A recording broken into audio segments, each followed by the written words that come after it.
നമ്മുടെ മുഖ്യമന്ത്രി പരസ്യമായിട്ട് പറയുന്നത് ചരിത്രത്തിലെ ഏറ്റവും വലിയ തിരച്ചിലാണ് നടത്തിയതെന്നാണ്. ആദ്യം മുതൽ തിരച്ചിലേ നടത്തിയിരുന്നില്ല. അവർ തന്നെ പറഞ്ഞു അതിൻ്റെ ഗോൾഡൻ അവറിൽ അവർ പരിപൂർണമായിട്ടും നിഷേധാത്മകമായ നിലപാട് സ്വീകരിച്ചു എന്നാണ് അവർ പറഞ്ഞത്. മകളുടെ ഭർത്താവും മരണപ്പെട്ടിരിക്കുകയാണ്. അതിൻ്റെ ഒപ്പം തന്നെയാണ് ഗൗതം കൃഷ്ണനും ഉണ്ടായിരുന്നത്. 2 മൃതദേഹം വീട്ടിൽ സംസ്കരിച്ചു. 12ാമത്തെ ദിവസത്തിലേക്ക് കടക്കുമ്പോൾ ഗൗതം കൃഷ്ണനെ കണ്ടെത്താൻ ഇതുവരെ സാധിച്ചില്ല. വളരെയേറെ പ്രയാസപ്പെടുന്ന ആ കുടുംബം അമ്മ തന്നെ നേരെ ഗവൺമെൻറ് സംവിധാനത്തിൻ്റെ മുമ്പിലേക്ക് പോയി സത്യാഗ്രഹം കിടക്കേണ്ടുന്ന സാഹചര്യമാണ് ഉണ്ടായത്. അവരിന്നേ വരെ ഭക്ഷണം കഴിച്ചു തുടങ്ങിയിട്ടില്ല. 10 ദിവസമായിട്ട് കുടിവെള്ളത്തിൻ്റെ അപ്പുറത്തൊന്നും കഴിക്കാൻ തയ്യാറില്ലാത്ത ഞാനും ഇങ്ങനെ തന്നെ വീണ് പോട്ടെ എന്നൊരു മാനസികാവസ്ഥയുള്ളപ്പോഴും എങ്ങനെയെങ്കിലും തിരിച്ചെത്തുമെന്നുള്ള പ്രതീക്ഷയിൽ അവർ കഴിയുകയാണ്. അപ്പോഴാണൊരു മന്ത്രി നേരത്തെ പറഞ്ഞത് കടലിൽ പോയാൽ ബോഡി കിട്ടാൻ താമസിക്കും എന്നാണ്. നിരുത്തരവാദപരമായ നിലപാടുകളാണ്. ആ അമ്മ തന്നെ നേരെ ഫിഷറീസ് ഡിപ്പാർട്ട്മെൻറ്റിൻ്റെയും ഗവൺമെൻറ്റിൻ്റെയും മുമ്പിൽ ശക്തിയായ പ്രതിഷേധവുമായി ചെന്നതിന് ശേഷം മാത്രമാണ് 8ാമത്തെ ദിവസം സത്യം പറഞ്ഞാൽ ഫലപ്രദമായ രീതിയിലുള്ള തിരച്ചിൽ തന്നെ നടത്തുന്നത്. ഞങ്ങളോട് പറഞ്ഞു ആ അമ്മ അതിൻ്റെ ഗോൾഡൻ അവർ നഷ്ടപ്പെടുത്തി എന്നാണ്. നന്നായിട്ട് ധാരണയുണ്ട് അവർക്ക്. കടലിൽ അകപ്പെട്ടതിന് ശേഷമുള്ള ആദ്യത്തെ ആ മണിക്കൂറുകളിൽ ഫലപ്രദമായിട്ട് എല്ലാ ഡിപ്പാർട്ട്മെൻറ്റുകളെയും ചേർത്ത് ഒരു കോർഡിനേഷൻ നടത്താൻ പോലും തയ്യാറില്ലാത്ത സാഹചര്യത്തിൽ ശക്തിയായിട്ടുള്ള പ്രക്ഷോഭവുമായിട്ട് വന്നപ്പോൾ മാത്രമാണ് അവർ തിരിഞ്ഞു നോക്കാൻ തന്നെ തയ്യാറായത്. അപ്പോഴും ADM പറയുന്നത് നിങ്ങൾക്ക് പരാതി ഉണ്ടെങ്കിൽ എന്തേ മുമ്പേ എഴുതിത്തരാതിരുന്നത് എന്നാണ്. എന്ന് പറഞ്ഞാൽ മന്ത്രി ചോദിക്കുന്നതിൻ്റെ വേറൊരു ചോദ്യം നിരുത്തരവാദപരമായ നിലപാട്. ഇതുപോലുള്ള പ്രകൃതിക്ഷോഭങ്ങൾ രൂപപ്പെട്ടു വന്നാൽ ആ രൂപപ്പെടുന്ന പശ്ചാത്തലത്തിൽ ഒരു കുടുംബത്തിൻ്റെ മാനസികാവസ്ഥ എന്താണ് എന്ന് തെല്ലും മനസ്സിലാക്കാതെ ഉദ്യോഗസ്ഥ വൃന്ദം പെരുമാറുകയാണ്. സത്യം പറഞ്ഞാൽ വളരെ വിഷമകരമായ ഒരവസ്ഥയാണ് ആ കുടുംബത്തിനുള്ളത്. വലിയ കടബാധ്യത, 10-50 ലക്ഷത്തിലധികം ഉറുപ്പിയുടെ കടം. വീട് വിറ്റിട്ടാണ് ബോട്ട് വാങ്ങിയത്. ആ ബോട്ട് പൂർണ്ണമായിട്ടും പോയി.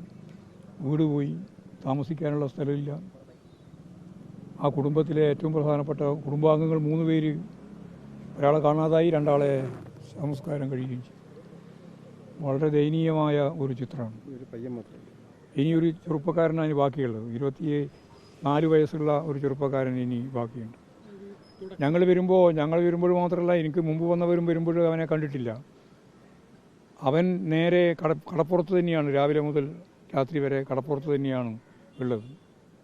അപ്പോൾ ഈ രീതിയിലുള്ള ഒരു സാഹചര്യമാണ് യഥാർത്ഥത്തിൽ നമ്മൾ കാണുന്നത്. വളരെ പ്രയാസകരമായ ഒരവസ്ഥയാണ്. അതുകൊണ്ട് ഇവരുടെ കടബാധ്യത ഗവൺമെൻറ് ഏറ്റെടുക്കണം.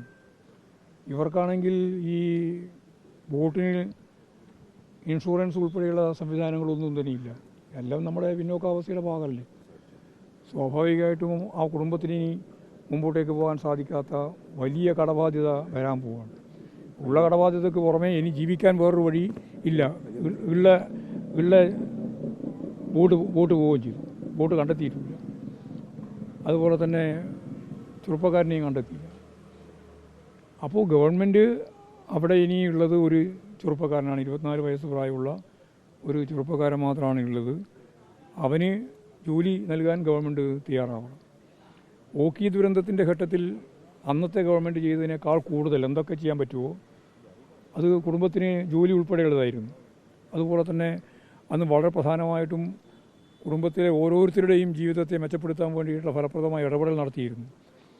ഇപ്പോൾ പറയാനുള്ളത് അന്ന് കൊടുത്തത് മാത്രമല്ല, അന്നത്തേക്കാൾ കൂടുതൽ മെച്ചപ്പെട്ട ഒരു തീരുമാനത്തിലേക്ക് ഗവൺമെൻറ് പോയാൽ മാത്രമേ ഈ കടം ഉൾപ്പെടെയുള്ള അതുപോലെ തന്നെ ഈ പുതിയ അവശേഷിക്കുന്ന ചെറുപ്പക്കാരന് ജോലി ഉൾപ്പെടെയുള്ള കാര്യങ്ങൾ ലഭിച്ചാൽ മാത്രമേ സ്വാഭാവികമായിട്ടും ആ കുടുംബത്തിന് രക്ഷപ്പെട്ട് മുന്നോട്ടേക്ക് പോകാൻ സാധിക്കുകയുള്ളൂ.